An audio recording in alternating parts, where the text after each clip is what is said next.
welcome to your favorite channel Chemistry with Swati and today we start a very interesting topic biomolecule। जो bio stream वाले students हैं उनको तो बहुत ही मजा आएगा और जो मैथ्स वाले हैं अगर वो थोड़ी सी कोशिश करेंगे तो उनको भी बहुत मजा आएगा। हम इसको बहुत इजी करके पढ़ाने की कोशिश करेंगे। बायोमोलिक्यूल, बायो का मतलब क्या होता है?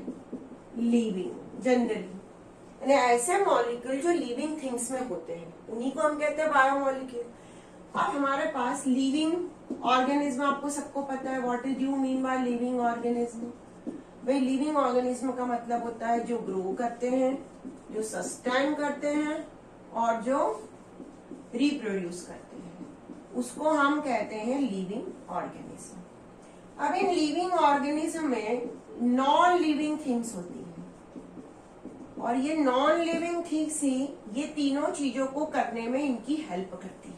जो ग्रोथ है, सस्टेन है और रिप्रोडक्शन है, वो तीनों चीजें नॉन लिविंग थिंग्स के कारण ही होती है। नॉन लिविंग थिंग्स में क्या होता है? नॉन लिविंग थिंग्स में होते हैं atoms and molecule.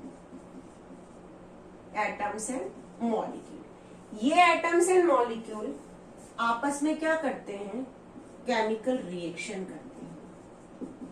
These combine together and do the chemical reactions और इन केमिकल रिएक्शन से ही ये ग्रोथ भी कर सकते हैं, ये सस्टेन भी होते हैं और ये रिप्रोडक्शन भी करते हैं।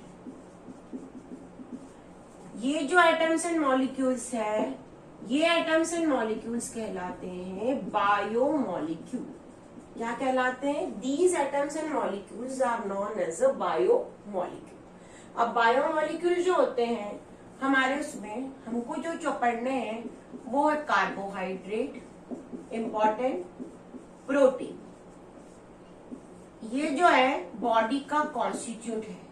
हमारी जो बॉडी है लिविंग थिंग्स की, उसका सबसे इम्पोर्टेंट कॉन्स्टिट्यूट जो होता है वो होता है कार्बोहाइड्रेट एंड प्रोटीन। उसके बिना हमारी बॉडी क्या होती? सर्वाइव ही नहीं कर पाएगी। और भी हम पढ़ेंगे इसमें, हम एंजाइम्स पढ़ेंगे इसमें, उसके बाद हम इसमें हार्मोन्स पढ़ेंगे, जो भी है विटामिन्स पढ़ेंगे। तो these all are the biomolecule. Carbohydrate क्या होता है आखिर? ये कार्बोहाइड्रेट बायोमोलिक्यूल का सबसे इंपॉर्टेंट पार्ट होता है कार्बोहाइड्रेट, जिसको कि हमको पढ़ना है। आज हम कार्बोहाइड्रेट ही पढ़ेंगे। तो भाई कार्बोहाइड्रेट क्या होता है, कौन कौन से कार्बोहाइड्रेट होते हैं, इनके फंक्शंस क्या होते हैं। तो बायोमोलिक्यूल का सबसे इंपॉर्टेंट जो कॉन्स्टिट्यूट है that is a carbohydrate. Carbohydrate, carbohydrate कहाँ मिलते हैं? जो प्लांट्स होते हैं दे प्रोड्यूस नेचुरली इट। जो भी हमारे प्लांट्स होते हैं वो कार्बोहाइड्रेट को प्रोड्यूस करते हैं naturally. All of you know about the photosynthesis, of course. तो फोटोसिंथेसिस की प्रोसेस से जो बनता है जनरली वही होता है कार्बोहाइड्रेट। कार्बोहाइड्रेट जो होता है वो क्या होता है? एबेंडेंट होता है अर्थ में। सबसे ज्यादा अर्थ में जो पाया जाता है वो होता है कार्बोहाइड्रेट। अब कार्बोहाइड्रेट जो होता है, हमारा ये कंसेप्ट है कार्बन, हाइड्रोजन एंड ऑक्सीजन से जो मिलने वाला है that is known as a carbohydrate, which is composed of carbon, hydrogen and oxygen is known as carbohydrate। पर ये डेफिनेशन अभी हम लोग जो 12th जेईई नीट के लेवल पर है, ये डेफिनेशन बहुत प्रॉपर नहीं है। ये थोड़ी सी बच्चों जैसी डेफिनेशन है। तो अभी एग्जैक्टली कार्बोहाइड्रेट होता क्या है, एग्जैक्टली कार्बोहाइड्रेट क्या होते हैं? तो कार्बोहाइड्रेट की डेफिनेशन या कार्बोहाइड्रेट को फाइंड आउट करने के लिए एक हमारे पास जनरल फॉर्मूला होता है। वह फॉर्मूला लेकिन कुछ ही कंपाउंड पे वैलिड है, CxH2O। जो इस फॉर्मूले को फॉलो करेगा वो कहलाएगा कार्बोहाइड्रेट। जो भी इस फॉर्मूले को फॉलो करेगा that is known as a carbohydrate. C6H12O6 that is the formula of glucose. Glucose इस फॉर्मूले को बहुत अच्छे से फॉलो करता है। 6 कार्बन यहाँ पे लिए, 6 Y की जगह भी ले लिए, तो C6H12 देखिए, जैसे यहाँ पे X की जगह 6 रख दिया, H2O यहाँ पे भी 6, C6 इसका मल्टीप्लीकेशन H12O6। तो इस फॉर्मूले को ग्लूकोज तो क्या कर रहा है, फॉलो कर रहा है। लेकिन हम अगर इसी तरह CH3COOH को देखेंगे तो ये भी इस फॉर्मूले को फॉलो करता है, but it is not a carbohydrate. ये क्या है, नॉट कार्बोहाइड्रेट। तो ये फॉर्मूला हर जगह वैलिड है ऐसा हम नहीं कह सकते। We can not say that formula is everywhere valid. तो फिर कार्बोहाइड्रेट क्या होता है, व्हाट इज अ कार्बोहाइड्रेट, ये क्वेश्चन उठता है ये फॉर्मूला तो। और जनरली हम कहते हैं it is a optical active compound. Carbohydrate जो होता है वो क्या होता है, it is optical active compound. हमने प्रीवियस लेक्चर्स में हेलो एल्केन में ऑप्टिकल एक्टिव पढ़ा होता है, क्या था, जिसमें चिरेट कार्बन प्रेजेंट हो वो कहलाते हैं ऑप्टिकल एक्टिव, जो प्लेन पोलराइज लाइट को क्या कर दे, रोटेट कर दे। सेकेंड थिंग कार्बोहाइड्रेट के बारे में हम ये कहते हैं, it is a polyhydroxy, it is polyhydroxy aldehyde और पॉलीहाइड्रोक्सी कीटोन। या तो ये पॉलीहाइड्रोक्सी एल्डिहाइड है या तो ये पॉलीहाइड्रोक्सी कीटोन है। मतलब ये दोनों चीजों से इंडिकेट हो गया कि इसके अंदर या तो एल्डिहाइडिक ग्रुप प्रेजेंट है या इसके अंदर कीटोनिक ग्रुप प्रेजेंट है। ये हमारे पास इस डेफिनेशन से कंफर्म हो गया, या तो ये एल्डिहाइड का डेरिवेटिव है या तो ये कीटोन का डेरिवेटिव है। Maybe it is a derivative of aldehyde और maybe it is a derivative of ketone. ये कंफर्म हो गया हमारे पास। अब कार्बोहाइड्रेट जो होते हैं जनरली हम कहते हैं कि it is a sweet in taste. Generally क्या कहते हैं, it is a sweet in taste. जैसे हमारा ग्लूकोज है, फ्रुक्टोज है, ये सब होते हैं कार्बोहाइड्रेट। ऐसा जरूरी नहीं है कि जो स्वीट इन टेस्ट है वही कार्बोहाइड्रेट है, ऐसा नहीं है। जो स्वीट में टेस्ट नहीं वो भी कार्बोहाइड्रेट ही होगी। अब क्लासिफिकेशन ऑफ कार्बोहाइड्रेट, क्लासिफिकेशन कैसे करेंगे हम कार्बोहाइड्रेट का, कि किस वे में क्लासिफाई किया गया है कार्बोहाइड्रेट को। क्लासिफिकेशन ऑफ कार्बोहाइड्रेट किस बेस पे क्लासिफिकेशन किया है, on the basis of hydrolysis. पहले हम हाइड्रोलिसिस वाला क्लासिफिकेशन पढ़ रहे हैं कि हाइड्रोलिसिस से कैसे। इसमें पहला है हमारे पास मोनोसेकेराइड्स। पहला है हमारे पास मोनोसेकेराइड्स। मोनो का मतलब ही क्या होता है, सिंगल। जो सिंगल यूनिट वाले हैं इसका हाइड्रोलिसिस नहीं कर सकते। It does not give anything on hydrolysis, it does not give any compound on hydrolysis. अगर इसका हमने हाइड्रोलिसिस किया तो ये कोई भी कंपाउंड हमको नहीं देगा। नेचुरली हमको 20 मोनोसेकेराइड्स अवेलेबल है हमारे पास नेचर में। 20 monosaccharides are present in nature, nature के अंदर है प्रेजेंट। अब इसमें सबसे इंपॉर्टेंट कौन है, ग्लूकोज है हमारा, उसके बाद कौन है, फ्रुक्टोज है हमारा, और राइबोज है हमारा। ये तीनों जो है ये मोनोसेकेराइड्स है। These are monosaccharides. इनका हाइड्रोलिसिस किया, जैसे हमने ग्लूकोज लिया और इस ग्लूकोज का हमने यहाँ पे हाइड्रोलिसिस करने की कोशिश की, तो ये हाइड्रोलिसिस से कोई भी प्रोडक्ट नहीं मिलेगा। उसका मीनिंग ये इस सेंटेंस का। मोनो का मतलब ये सिंगल यूनिट वाले हो गए, एक ही यूनिट के बने होंगे।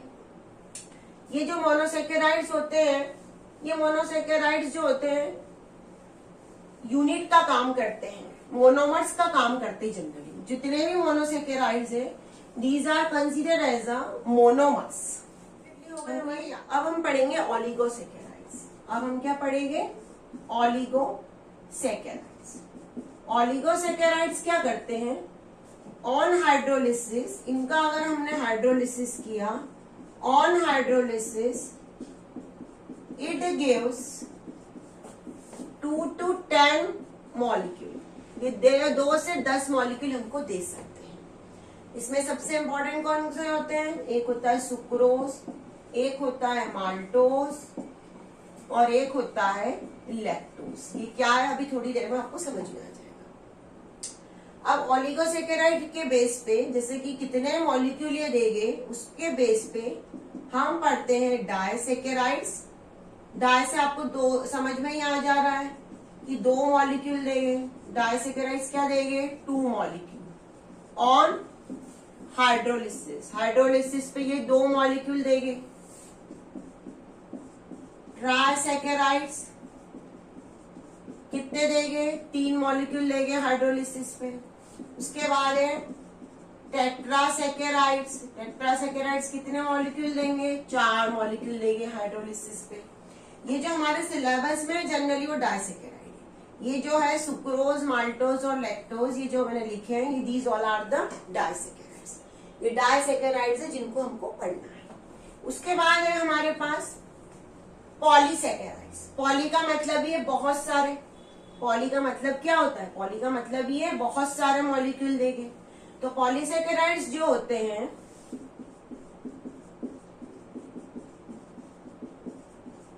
On hydrolysis it gives large number of monomers. बहुत सारे मोनोमर्स देंगे। मोनोमर्स का मतलब क्या होता है? मोनोमर्स का मतलब होता है सिंगल यूनिट। बहुत सारी यूनिट यानी ये देंगे हमको मोनोसेकेराइड्स। अब इसमें कौन कौन से होंगे? इसमें होंगे स्टार्च, इसमें होगा आपका ग्लाइकोजन। बायो के स्टूडेंट को ये सब नाम पता होंगे, मैथ साइंस वाले थोड़े से फैमिलियर हो जाएगी कुछ दिनों बाद। Starch, glycogen, these are known as a polysaccharides. ये हो गया इनका classification on the basis of hydrolysis. अब इनका क्लासिफिकेशन होगा on the basis of reducing और नॉन रिड्यूसिंग शुगर्स। कार्बोहाइड्रेट जो होते हैं उसमें होता है, एक होते हैं रिड्यूसिंग शुगर्स। अब ये रिड्यूसिंग शुगर का मतलब क्या है? क्या है ये रिड्यूसिंग शुगर? और दूसरे होते हैं नॉन रिड्यूसिंग शुगर। अभी मैंने बताया कि या तो ये एल्डिहाइड है या तो ये कीटोन है, दोनों में से कोई एक है ये। तो अगर एल्डिहाइड और कीटोन वाला लेक्चर आपने हमारा देखा होगा वीडियो, तो उसमें मैंने दिखा था कि एल्डिहाइड या कीटोन जो होते हैं वो टॉलेंट टेस्ट देते हैं, फैलिंग टेस्ट देते हैं। कौन कौन से टेस्ट देते हैं? एक होता है फैलिंग टेस्ट और एक होता है टॉलेंस रिएजेंट टेस्ट। तो ये दोनों एल्डिहाइड और कीटोन ये दोनों टेस्ट देते हैं। तो अगर ये एल्डिहाइड और कीटोन वाले हैं तो ये दोनों टेस्ट देंगे। अगर ये टेस्ट देंगे तो ये रिड्यूसिंग कहलाएंगे, और अगर ये टेस्ट नहीं देंगे तो ये क्या कहलाएंगे? Non reducing. तो रिड्यूसिंग में they reduced Tollens reagent and Fehling solution. ये टॉलिन रिएजेंट और फैलिंग सॉल्यूशन को क्या करेंगे? रिड्यूस करेंगे। जितने भी मोनोसेकेराइड्स हैं हमारे पास वो सभी है रिड्यूसिंग शुगर। मोनोसेकेराइड में कौन कौन से हमारे पास? एक है ग्लूकोज हमारे पास, दूसरा हमारा है फ्रुक्टोज, तीसरा है राइबोस। ये सब है रिड्यूसिंग शुगर। अब नॉन रिड्यूसिंग शुगर कौन कौन से होंगे? नॉन रिड्यूसिंग शुगर में जनरली होंगे डायसेकेराइड्स। अभी हमने कहा कि डायसेकेराइड्स 2 यूनिट से मिलकर बने होते हैं।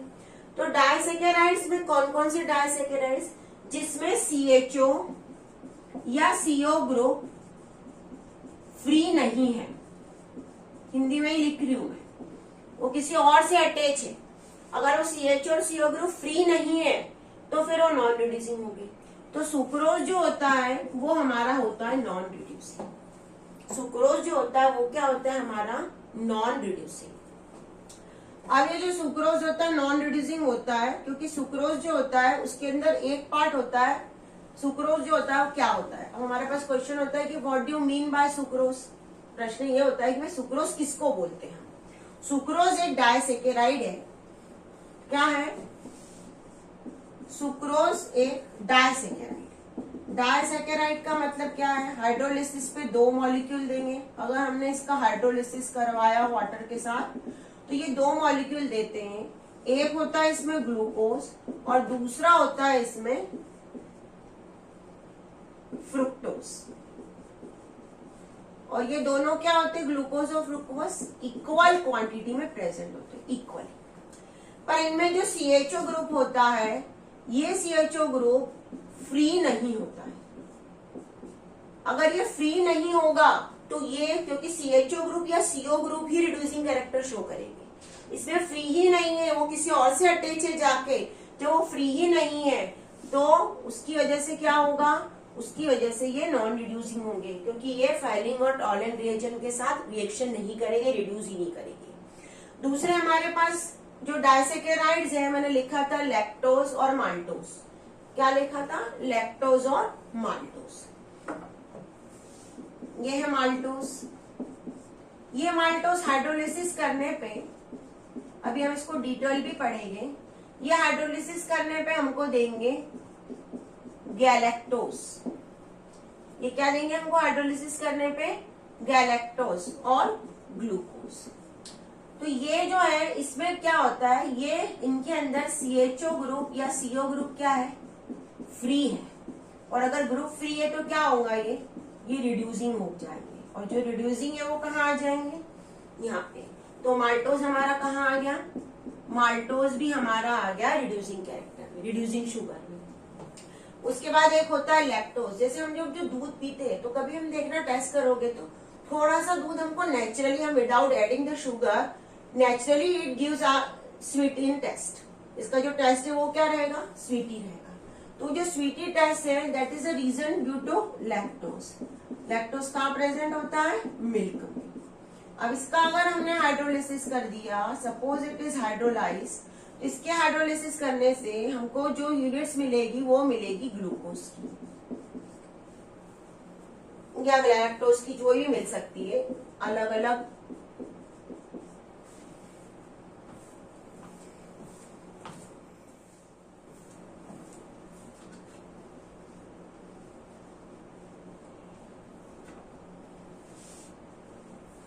अभी हम पढ़ेंगे लैक्टोज क्या होता है। मिल्क में जो ग्लूकोज प्रेजेंट होता है, ग्लूकोज नहीं कहते उसको, हम क्या कहते हैं, लैक्टोज। तो लैक्टोज का अगर हाइड्रोलिसिस करेंगे तो हमको मिलेंगे गैलेक्टोज और ग्लूकोज, ये दोनों मिलेंगे हमको।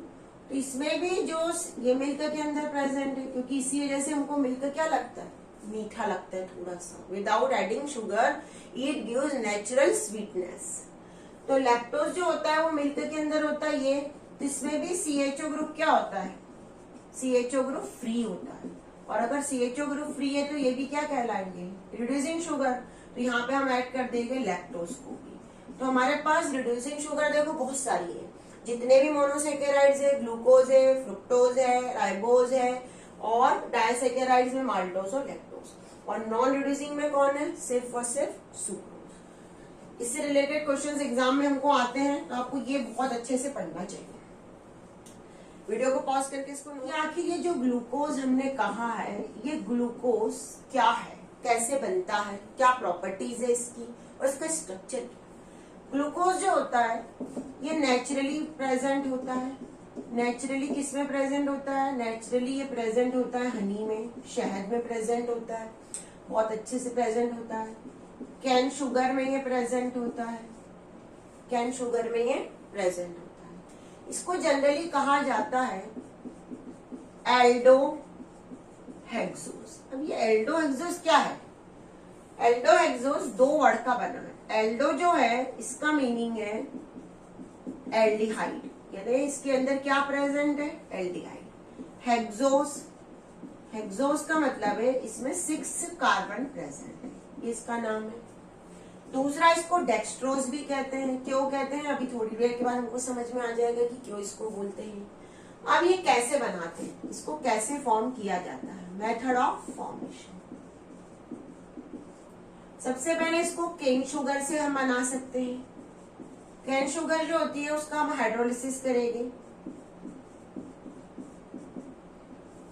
इसका जो हाइड्रोलिसिस करेंगे किसी एसिड की प्रेजेंस में करेंगे, एसिड से H+ आ जाएगा। जब इसका हाइड्रोलिसिस करेंगे तो हमको क्या मिल जाएगा, हमको मिल जाएगा ग्लूकोज। क्या मिलेगा हमको, ग्लूकोज मिलेगा। मैंने इसको बैलेंस नहीं किया है, इसको हमको मिलेगा ग्लूकोज। ये ऑप्टेन ग्लूकोज। ये हमारी मेथड है कैन शुगर से। कमर्शियल लेवल पे कैसे बनाएंगे, भाई हमारा तो कोई भी काम कमर्शियल लेवल पर होता है, क्योंकि ग्लूकोज आपको पता है, ग्लूकोज तो हमारे हॉस्पिटल में लाइफलाइन देता है। सभी को पता है कि हम ग्लूकोज, जनरली हमको ग्लूकोज की सलाइन चढ़ाई जाती, कभी रिक्वायरमेंट रही तो वो हमारा क्या है, ये हमारा लाइफ सेविंग प्रोसेस है, लाइफ के लिए बहुत जरूरी है। ग्लूकोज को कैसे बनाएंगे, ये तो हमारा लाइफ सेविंग प्रोसेस है, इसको बनाना बहुत जरूरी है। तो इसको बनाने के हमारे पास अलग अलग मेथड्स है। पहली मेथड है कैन शुगर, जैसे मैंने लिखा है यहाँ पे कि कैन शुगर में होता है। तो कैन शुगर लेंगे हम, और इस कैन शुगर का हम करेंगे हाइड्रोलिसिस। ये जो हाइड्रोलिसिस है किसी एसिड की प्रेजेंस में होगा। तो इसका हाइड्रोलिसिस करेंगे तो हमको क्या मिल जाएगा, हमको मिल जाएगा glucose. That is the first method. Second, commercially method, large scale पे हमको अगर बनाना है इसको, क्योंकि हमको बहुत ज्यादा अमाउंट में इसको प्रिपेयर करना है, तो कमर्शियली इसको स्टार्च से बनाएंगे। जो स्टार्च होता है उस स्टार्च का करेंगे हाइड्रोलिसिस।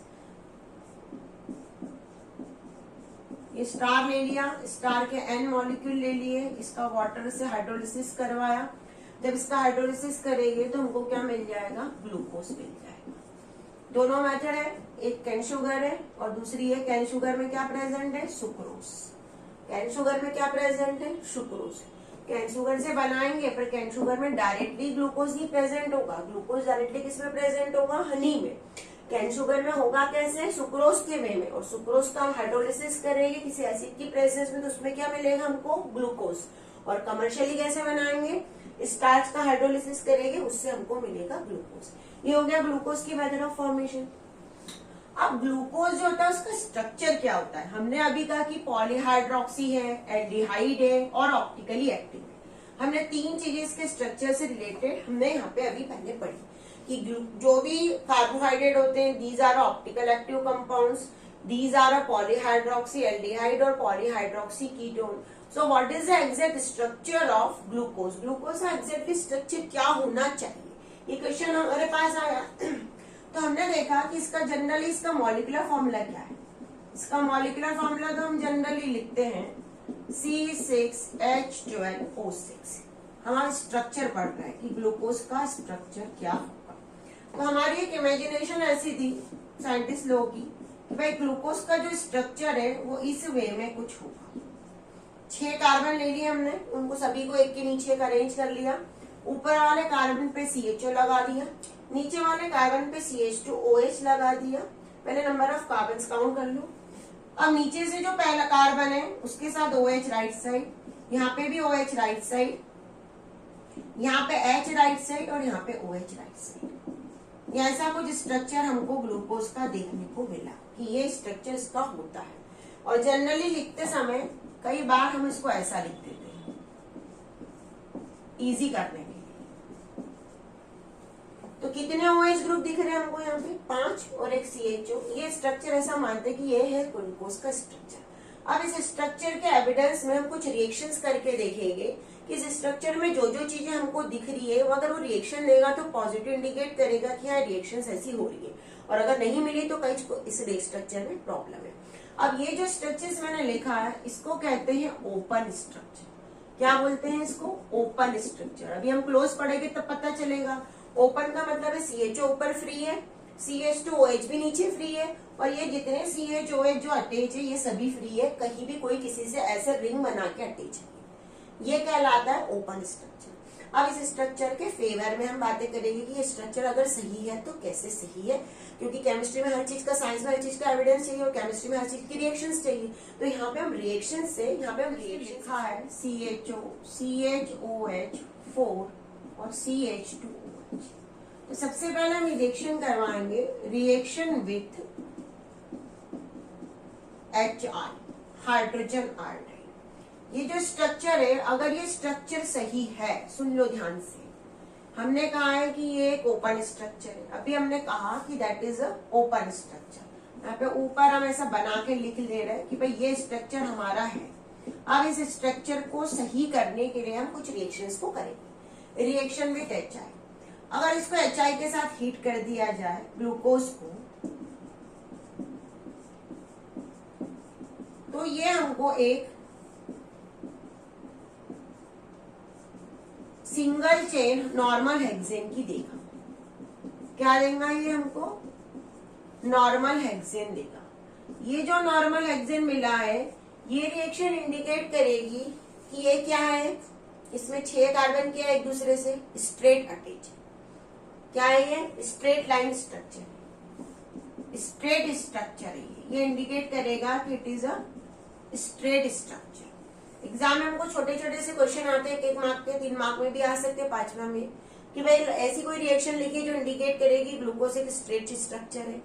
तो स्ट्रेट लाइन स्ट्रक्चर होने से इसको HI के साथ हीट किया तो ये क्या देगा हमको? Normal hexane. पहली रिएक्शन। दूसरी रिएक्शन है, इसकी रिएक्शन करवाएंगे हम हाइड्रोक्सिल अमीन से। क्या करेंगे हम इसकी रिएक्शन करवाएंगे हम हाइड्रोक्साइल अमाइन से। Second, reaction with hydroxyl amine. क्या होता है हाइड्रोक्साइल अमाइन? हमने एल्डिहाइड और कीटोन में बहुत अच्छे से पढ़ा, NH2OH। अगर हम इसकी हाइड्रोक्साइल अमाइन से रिएक्शन करवाते हैं यहाँ पे, तो हमको जो कंपाउंड मिलने वाला है वो कंपाउंड कुछ इस वे में मिलेगा। ध्यान देना,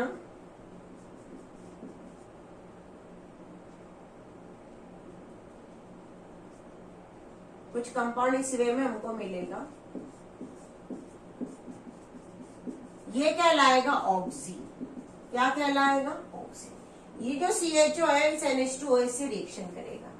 अगर आप लोगों ने एल्डिहाइड और कीटोन वाला चैप्टर पढ़ा है तो रिएक्शन कुछ इस वे में होती है। NH2OH को ऐसा लिखा जाता है, COO को ऐसा लिखा जाता है, यहाँ पे जो भी अटैच है वो, ये वाटर मॉलिक्यूल यहाँ से निकल जाता है और यहाँ पे बन जाता है NOH, और इस कंपाउंड को कहते हैं ऑक्सी। तो ये इंडिकेट करेगी रिएक्शन कि जो हमारा ग्लूकोज है उसके अंदर एक कार्बोनिल ग्रुप प्रेजेंट है। क्या इंडिकेट करेगी?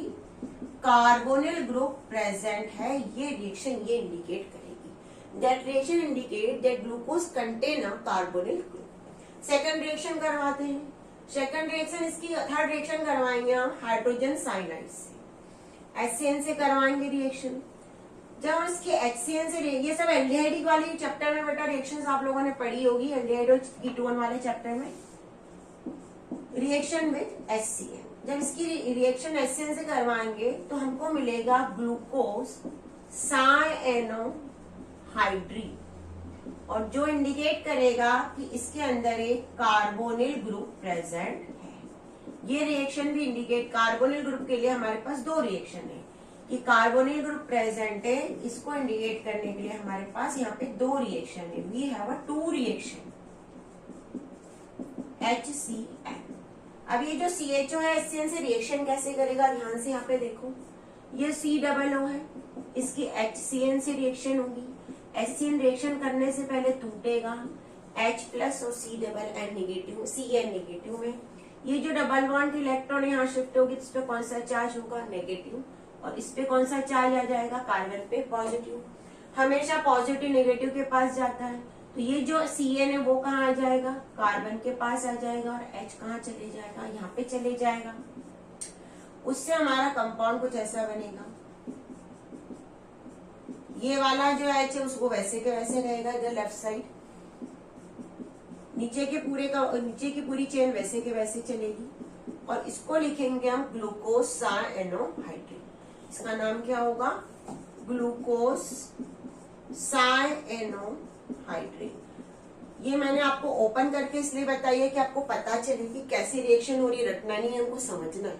रिएक्शन को कभी भी रटा नहीं जाता, सिर्फ समझा जाता है। जितने ज्यादा हम उसको समझेंगे उतना जल्दी हमको समझ में आएगी रिएक्शन। ये हो गई हमारी। अब ये दोनों रिएक्शन ने तो इंडिकेट कर दिया है कि ग्लूकोज के पास क्या है। इन दोनों रिएक्शन ने कहा कि ग्लूकोज के पास भाई कोई कार्बोनिल ग्रुप प्रेजेंट है। अब हम ग्लूकोज की रिएक्शन करवाएंगे ऑक्सीडाइज नेक्स्ट क्या होगा, इसकी रिएक्शन करेंगे, फोर्थ रिएक्शन या थर्ड जो भी है, oxidise in the presence of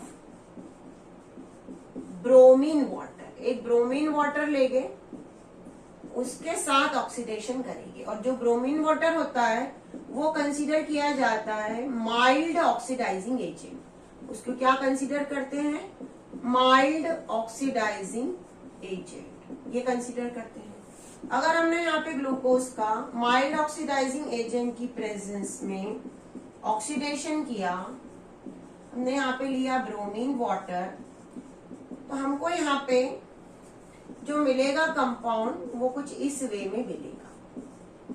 ये जो हमारा ऊपर वाला CHO था ये कन्वर्ट हो जाएगा कार्बोक्सिलिक एसिड में, और ये बनेगा ग्लूकोनिक एसिड। क्या मिलेगा हमको, ग्लूकोनिक एसिड। तो ये रिएक्शन क्या इंडिकेट करेगी, ये रिएक्शन अब इंडिकेट करेगी कि CHO ग्रुप प्रेजेंट है ग्लूकोज में, एल्डिहाइडिक ग्रुप प्रेजेंट है। अभी तक हमने सिर्फ कीटोनिक ग्रुप की बात की थी, पहली बार हम बात करेंगे कि ग्लूकोज के अंदर CHO ग्रुप प्रेजेंट है, क्योंकि ग्लूकोनिक एसिड बना, CHO ने इसको कन्वर्ट कर दिया। नेक्स्ट रिएक्शन है एसिटिक एनहाइड्राइड से। क्या होता है एसिटिक एनहाइड्राइड, सभी को पता होना चाहिए एसिटिक एनहाइड्राइड। अगर कभी भी हमको एसिटिक एनहाइड्राइड नहीं आता है तो हमको उसको समझना चाहिए कि क्या है एसिटिक एनहाइड्राइड। CH3CO, CH3CO ये होता है acetic anhydride, that is known as acetic anhydride. आप लोग कई बार बुक के अंदर, हमको एनसीईआरटी बुक में ऐसा कुछ मिलता है, समझ नहीं पाते क्या है, ये होता है उसका ओपन स्ट्रक्चर। हमारा ग्लूकोज है ये CHO, ये CHOH 4 टाइम्स, और ये CH2OH। अब इसकी रिएक्शन करवाई हमने एसिटिक एनहाइड्राइड से, मैं भी लिख तो वैसे ही रही हूँ। अब ये रिएक्शन क्या होगी, यहाँ पे 5 OH आपको दिख रहे हैं, ये देखो एक OH, यहाँ पे 4 OH और ये OH। तो ये OH में से जो H है हर बार, ये H हटके ध्यान देना, हमको लगाना है OCOCH3। लिखते समय उल्टा लिखना है, CH3COO नहीं लिखना है, O फिर CO फिर CH3। तो हम जो लिखने वाले हैं वो ध्यान देना इधर। मैं यहाँ पे थोड़ा सा लिख के दे रही हूँ आपको, इसको ऐसा काट दिया मैंने, OCOCH3। ऊपर वाला CHO तो वैसे के वैसे है, ये CH, ये O, ये H को हटा के क्या लिखोगे, क्या लिखेंगे OCOCH3, और यहाँ पे भी CH2OCOCH3। ये जो OCOCH3 है कहाँ से आया है, यहाँ से। यहाँ पे कितने टाइम से है, 4 टाइम से, ये 4। इसका नाम है ग्लूकोज पेंटा एसीटेट। अब ये क्या इंडिकेट करेगा, ये 5 जगह OH की जगह ये पांचों जगह गए, तो ये इंडिकेट करेगा कि जो स्ट्रक्चर है उसमें 5 OH ग्रुप प्रेजेंट है, ये इंडिकेट ये करेगा। It have a 5 OH group, 5 OH group इसके अंदर जिसकी करवाया ब्रोमीन वाटर, जिसको माइल्ड ऑक्सीडाइजिंग एजेंट कहते हैं। अब हमें स्ट्रॉन्ग ऑक्सीडाइजिंग एजेंट लेंगे nitric acid, it is consider as a strong oxidising agent. ये क्या होता है, स्ट्रॉन्ग ऑक्सीडाइजिंग एजेंट होता है। अब हमने ग्लूकोज का strong oxidising agent nitric acid की प्रेजेंस में करवा दिया ऑक्सीडेशन। ये भी क्या है, it is also a oxidation method.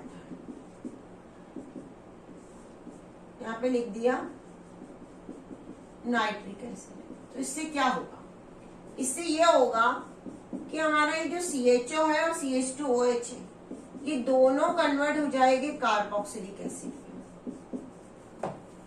और जो बनने वाला है वो कहलाएगा सैकेरिक एसिड। क्या नाम होगा, सैकेरिक एसिड। तो ये रिएक्शन क्या इंडिकेट करेगी, ये रिएक्शन इंडिकेट करेगी कि 1 primary alcohol is present, OH group is present. Primary secondary tertiary सबको पता है, ये CH2OH, ये OH है जो है वो 1 डिग्री है, 1 डिग्री है ना, primary OH group is present. इसके अंदर एक primary OH group is present है, ये इंडिकेट करेगी। तो हमने हर एक रिएक्शंस करवा के ग्लूकोज के स्ट्रक्चर को वेरीफाई किया। पहली बार हमने CHO की ऐसी रिएक्शन करवाई जिससे स्ट्रेट चेन है ये पता चला। दूसरे में हमने CH कार्बोनिल ग्रुप है वो पता किया। तीसरी में हमने CHO ग्रुप है ये पता किया। चौथी में हमने 5 OH है ये पता किया। उसके बाद हमने एक ऐसा ऑक्सीडेशन करवाया कि ये दोनों कन्वर्ट हो जाएंगे, क्योंकि प्राइमरी अल्कोहल क्या देता है, ऑक्सीडेशन से एसिड देता है और CHO भी एसिड देता है, तो दोनों के ऑक्सीडेशन से हमने क्या बना लिया, एसिड। तो ये सभी एविडेंस है हमारे पास कि क्या है ग्लूकोज का जो स्ट्रक्चर है वो ओपन स्ट्रक्चर है। पूरे 4-6 कार्बन में से एक दूसरे से अटैच है, बाकी कोई किसी से एक दूसरे से इंटरकनेक्टेड नहीं है। That is a structure of open structure of